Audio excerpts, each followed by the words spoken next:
Assalamualaikum warahmatullahi wabarakatuh. Sahabatku, terutama adik-adik mahasiswa. Konten kali ini atau presentasi kali ini saya beri judul Rahasia Sukses Memasuki Dunia Kerja. Insya Allah materi ini akan kita bagi menjadi 4 episode. Kita masuk ke episode yang pertama.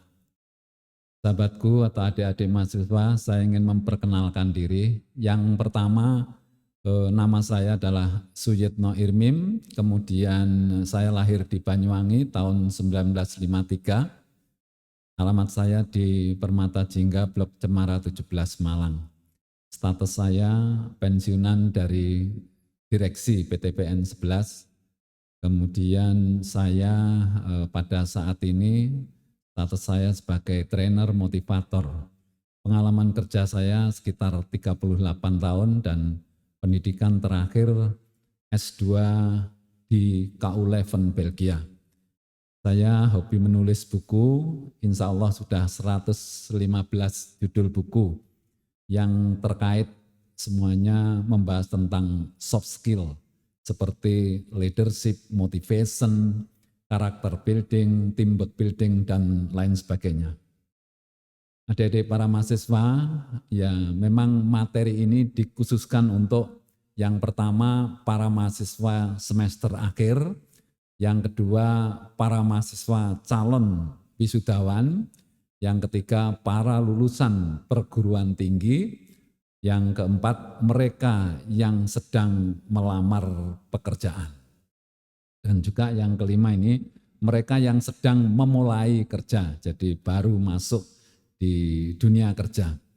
Baik, mengapa materi ini sangat penting untuk Anda ketahui? Yang pertama, agar kita dapat mempersiapkan diri, kemudian yang kedua, lebih efektif dalam mempersiapkan diri, karena kalau tahu apa itu dunia kerja, insya Allah nanti akan lebih efektif dalam mempersiapkan diri. Kemudian tidak kaget dan canggung saat pertama kali masuk di dunia kerja. Keempat, memiliki persiapan mental yang memadai, karena dunia kerja sangat berbeda dengan dunia kuliah atau dunia sekolah, sehingga perlu persiapan mental yang memadai. Kemudian yang kelima, memiliki bekal prinsip positif yang kuat. Jadi maksudnya supaya kita dalam memasuki dunia kerja, kita ini sudah punya bekal prinsip yang kuat gitu, sehingga nanti tidak terumbang-ambing pada saat kita betul-betul memasuki dunia kerja. Kemudian yang keenam, tidak mudah ya terpengaruh dengan hal-hal negatif, karena nanti di tempat kerja ini tidak sedikit hal-hal negatif yang muncul, sehingga kita harus punya pendirian supaya tidak mudah terpengaruh. Kemudian yang ketujuh, memahami hakikat kerja, karena kerja itu perlu pemahaman ya, bagaimana sebetulnya hakikat kerja supaya kita kerja nanti bisa enjoy, bisa semangat tinggi dan tidak mudah putus asa. Kemudian yang kedelapan, bekerja dengan motivasi yang tinggi dan stabil. Karena apa? Di dunia kerja itu yang penting adalah kinerja kita. Lah, kinerja itu salah satu faktor yang penting adalah motivasi. Tanpa motivasi yang tinggi, hasil kerja kita tentu rendah gitu. Kemudian yang kesembilan, bisa diterima di lingkungan yang baru. Kita tahu bahwa begitu kita masuk di tempat kerja, di lingkungan yang baru, lingkungan yang berbeda, itu bisa jadi kita grogi, ya tidak siap dan lain sebagainya. Nah, supaya kita ini nanti bisa diterima oleh lingkungan, maka kita harus tahu lebih dulu bagaimana kondisi dunia kerja itu. Kemudian yang ke-10, bekerja dengan enjoy dan happy. Ini penting karena apa? Karena kalau kita ini bekerja dengan enjoy dan happy, semuanya akan bisa berjalan lancar, ya. Semangat tinggi, kemudian tidak menggerutu, tidak merasa berat. Ya. Baik, itu kira-kira mengapa materi ini penting untuk Anda ketahui semua. Kemudian saya ingin memberikan satu gambaran garis besar mengenai proses sampai kerja. Yang pertama tentu lulus kuliah, kalau bisa dengan nilai yang bagus. Kemudian proses melamar pekerjaan, ini juga kita harus perlu juga pengetahuan mana ya yang namanya dunia kerja yang ingin kita masuki. Kemudian juga kita mengikuti tes seleksi ya untuk memasuki dunia kerja, ini juga perlu persiapan. Nah, berikutnya adalah persiapan masuk kerja. Sama betul-betul sudah masuk kerja. Karena apa? Ini adalah sesuatu yang baru. Ya, yang kita bahas pada presentasi atau materi ini hanya persiapan masuk kerja dan bagaimana setelah di tempat kerja. Ya, saya akan memberi gambaran tentang itu. Terkait dengan melamar pekerjaan, tes seleksi, dan lain sebagainya, Anda bisa persiapkan dengan sendirinya. Baik, kita untuk episode yang pertama ini titik beratnya adalah di persiapan masuk kerja. Apa saja nanti yang kita siapkan ya. Masuk kerja itu kita harus lebih dahulu mengenali hutan belantara dunia kerja. Mengapa dikatakan hutan belantara? Karena kita, ini terutama adik-adik kan belum pernah memasuki dunia kerja. Jadi ibarat kita ini mau masuk sesuatu itu seperti hutan belantara ya. Kemudian belum ada bayangan ya bagaimana dunia kerja itu. Kemudian di dunia kerja atau hutan belantara ini dalam tanda kutip itu penuh dengan misteri, penuh dengan masalah-masalah nanti gitu ya. Ada hal-hal yang negatif maupun ada yang positif.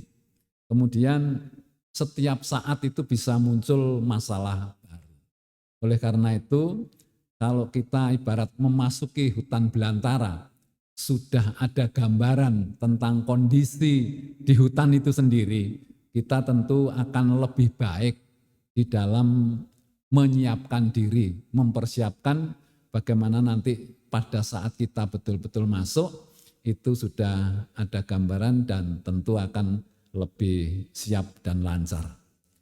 Saya akan memberikan gambaran mengenai kondisi saat kuliah yang adik-adik tentu mengalaminya, yaitu kalau kita ini saat kuliah itu berteman dengan ya teman-teman yang umurnya relatif sama. Ya, jadi teman-teman mahasiswa yang lain itu temannya relatif umurnya sama. Kemudian di tempat kuliah yang dihadapi itu mata kuliah yang sama, kalau memang jurusannya sama ini.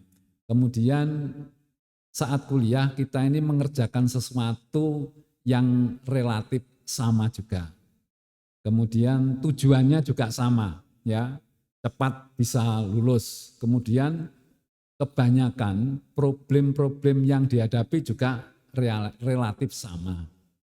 Gaya bergaul juga relatif sama. Jadi semuanya itu pada saat kita kuliah kondisinya relatif sama. Dan nanti akan sangat berbeda pada saat kita memasuki dunia kerja. Nah, sekarang saya mau ngasih informasi mengenai kondisi di tempat kerja yang tentu sangat berbeda dengan kondisi saat kita kuliah.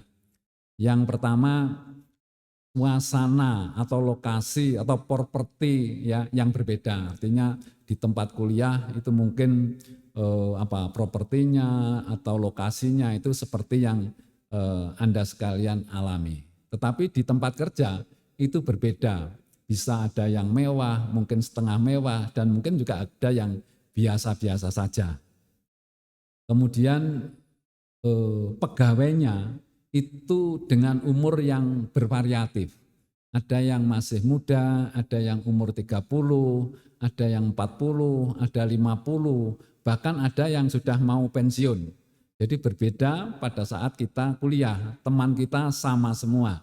Pada saat nanti di tempat kerja, umur ya pegawai-pegawai yang sudah ada itu bisa bervariatif. Kemudian background ilmu yang tidak sama. Ya kalau di tempat kuliah kan relatif sama gitu. Tetapi nanti pada saat di dunia kerja, background ilmu para karyawan, ya para pegawainya itu tidak sama. Ada yang bagian keuangan, ada teknis, ada hukum, ya dan lain sebagainya. Jadi kita menghadapi orang-orang yang background ilmunya itu tidak sama. Kemudian tugas dan tanggung jawabnya juga berbeda-beda. Masing-masing orang itu tanggung jawabnya juga berbeda. Itu nanti yang akan kita hadapi pada saat kita masuk di dunia kerja. Kemudian juga ini yang penting lagi, karakter dan sikap perilaku orang-orang yang ada di perusahaan atau di tempat kerja itu sangat berbeda gitu. Ada yang orangnya keras, ada yang kalem, ya, ada yang santun, ada yang kasar dan lain sebagainya. Kemudian tingkat loyalitasnya juga berbeda-beda. Jadi bagaimana ada orang yang setia, ada yang setengah setia, bahkan ada yang menjadi troublemaker gitu. Ya. Kemudian tujuan kerja juga tidak sama. Ada yang kerja itu memang ingin mencari pengalaman, ingin belajar saja, betul-betul mencari nafkah. Jadi orang masing-masing itu berbeda tujuannya gitu. Kemudian yang terakhir jenjang kepangkatan yang berbeda. Nah, ada yang masih rendah, bahkan ada tukang atau mungkin OB itu, ada yang manajer, ada yang nanti direktur lah. Itulah yang nanti akan kita hadapi pada saat kita masuk kerja. Nah, dengan kondisi seperti ini, Anda sekalian sudah bisa ada gambaran bahwa nanti di tempat kerja itu yang kita hadapi adalah orang-orang yang memiliki ya sesuatu yang berbeda-beda. Nah, ini perlu strategi supaya kita nanti bisa diterima. Terus kondisi negatif. Nah, ini saya ibarat tadi hutan belantara. Saya kasih tahu bahwa di hutan itu ya itu ada sesuatu yang negatif yang kita ini harus hati-hati. Di tempat kerja juga banyak hal-hal negatif yang nanti akan kita temui. Contoh yang pertama, biasanya pegawai lama itu tidak mau welcome pada pegawai baru. Nah, ini nanti akan kita hadapi itu. Jadi ada orang-orang yang tidak senang ya kepada pegawai-pegawai baru. Kemudian ada orang yang bersikap cuek, sinis dan tidak peduli. Ya, kemudian sulit untuk diajak kerjasama, sering terjadi konflik di tempat kerja itu.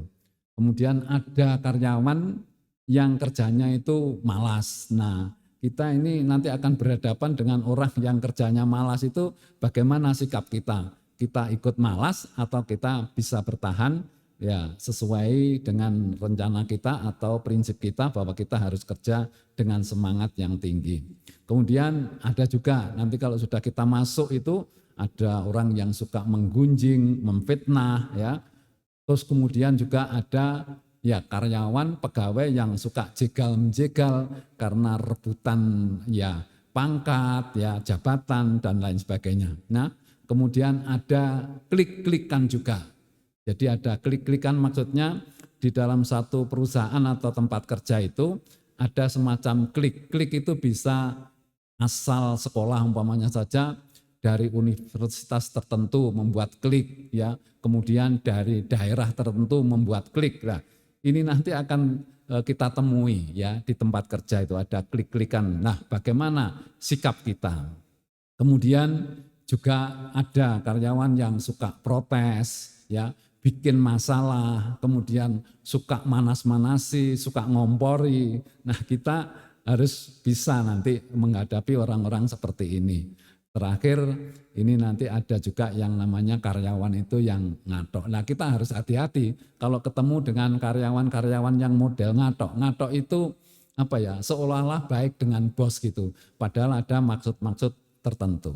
Nah, kondisi seperti ini harus kita ketahui. Kalau kita tahu lebih dulu, nanti kita persiapan untuk menghadapi itu bisa sudah siap begitu.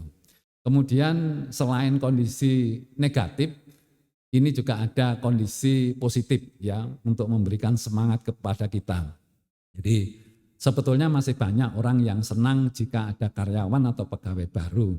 Ya, karena pegawai baru itu memberikan suasana baru, ilmu baru, sehingga karyawan yang sudah ada itu bisa menerima dengan baik. Kemudian juga banyak karyawan yang mau bersahabat, mudah untuk diajak kerjasama.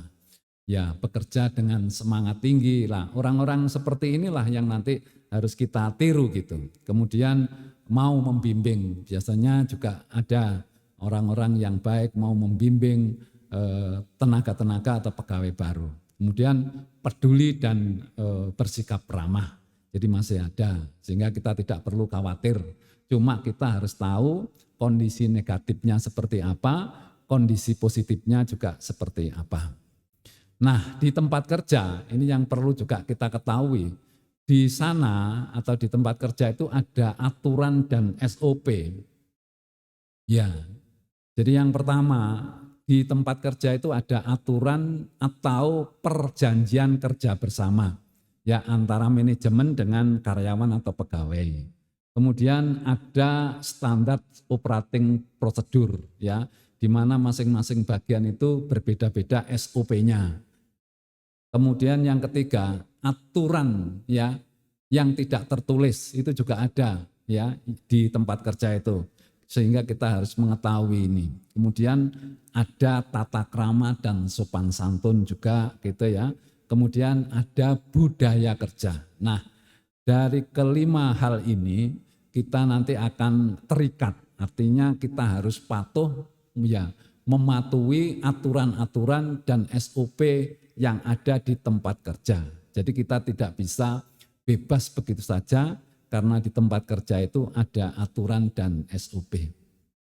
Kemudian, nah ini yang penting juga yang perlu diketahui adalah nanti pada saat kita sudah masuk di tempat kerja atau akan masuk, itu ada gangguan dan godaan di tempat kerja. Ini yang perlu diketahui. Yang pertama, kita ini ada gangguan secara egois ya. Jadi mintanya itu gaji tinggi, kerjanya ringan. Nah ini akan mengganggu nanti gitu. Kalau kita belum punya prinsip seperti ini, nah nanti kita akan kecewa. Gitu. Kemudian mementingkan diri sendiri, ya ini godaan. Ya. Kemudian mengambil yang bukan haknya. Jadi kita ini sebetulnya sudah punya hak berupa gaji, tetapi karena ego kita ini juga ada godaan untuk mengambil yang bukan haknya. Kemudian mencari kedudukan atau jabatan menggunakan segala cara. Nah ini tentu tidak boleh. Kemudian mencari kambing hitam. Jadi nanti begitu muncul masalah, kalau bisa kita ini bertanggung jawab kalau memang masalah itu muncul karena kita.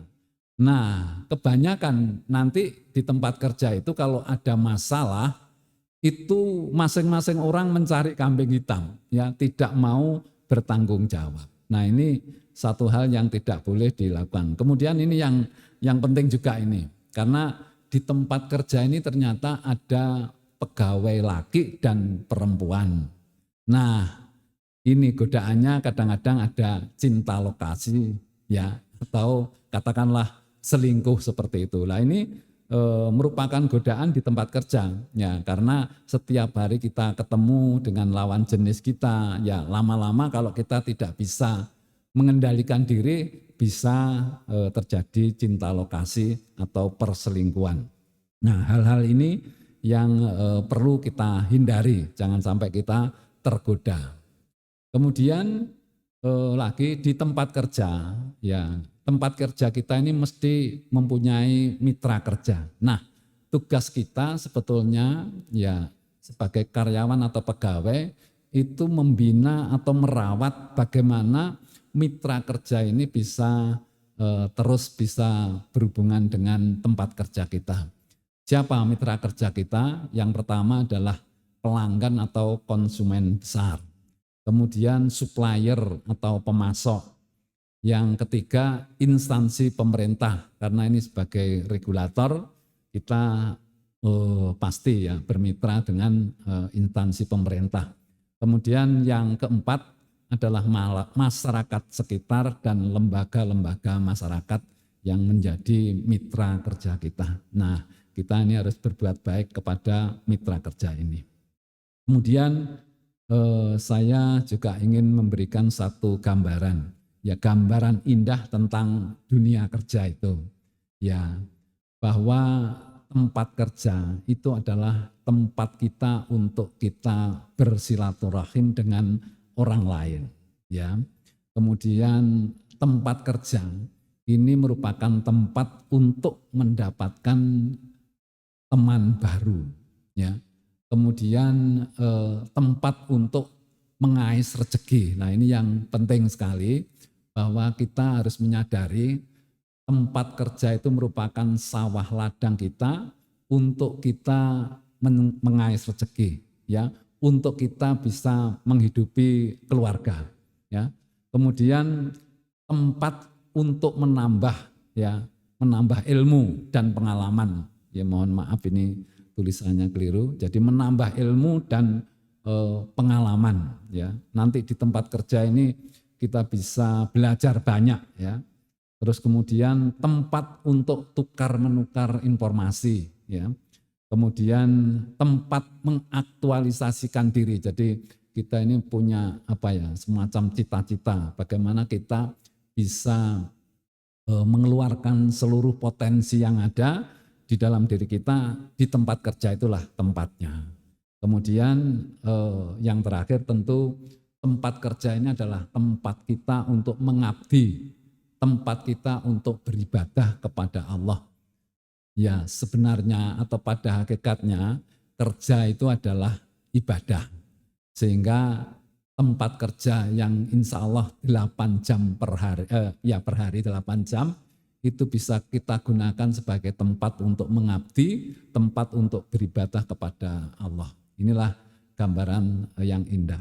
Kemudian suasana bagaimana yang harus kita bangun di tempat kerja itu. Ya, yang pertama kita ini dengan teman-teman pegawai itu kalau bisa membangun hubungan kekeluargaan. Ya, kita usahakan ini kita sebagai keluarga di perusahaan atau di tempat kerja itu. Kemudian kita membangun kerjasama yang harmonis karena apa? Di tempat kerja itu tidak mungkin kita bisa bekerja sendiri. Karena di tempat kerja ini prosesnya kait-mengkait, ya, saling terkait, sehingga kita mau tidak mau harus bekerja sama. Nah, supaya kita bekerja enjoy, kerjasama itu harus dibangun secara harmonis. Kemudian hubungan ya antara atasan dan bawahan harus mesra. Jadi bagaimana kita berusaha supaya hubungan ya kita dengan atasan atau dengan bawahan itu selalu mesra, selalu baik gitu. Kemudian kita merasa enjoy, ini harus dibangun. Bagaimana kita di tempat kerja itu merasa enjoy, kerasan, aman ya di dalam bekerja. Kemudian saling ya menghargai dan pengertian. Ya. Tentu karena kita ini terus bergaul dengan teman kerja, maka supaya hubungan ini tetap baik, bagaimana kita mampu menghargai dan mengerti akan kesulitan teman. Kemudian saling membantu dan tolong menolong. Ya, karena kita ini bekerja sama, tentu prinsipnya harus saling membantu dan tolong menolong.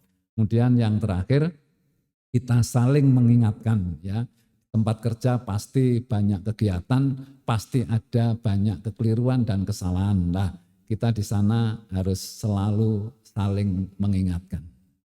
Dengan demikian, ya. Karena gambarannya seperti tadi itu banyak sesuatu yang negatif positif, kita perlu ya strategi khusus untuk kita bisa beradaptasi ya di tempat kerja. Supaya apa? Supaya kita ini bisa diterima. Karena kalau kita sebagai karyawan baru itu harus berusaha bagaimana kehadiran kita ini bisa diterima di tempat kerja itu. Nah, tentu ada pertanyaan di benak kita. Apakah bekal ilmu yang kita peroleh di bangku sekolah atau kuliah sudah bisa untuk menghadapi situasi dan kondisi di dunia kerja? Ya, Tentu jawabnya bisa. Tetapi belum cukup. Nah, perlu ilmu-ilmu lain untuk melengkapi, terutama yang bersifat non-teknis. Sebab kenyataannya nanti setelah kita terjun di dunia kerja, yang dominan itu justru hal-hal yang bersifat non-teknis.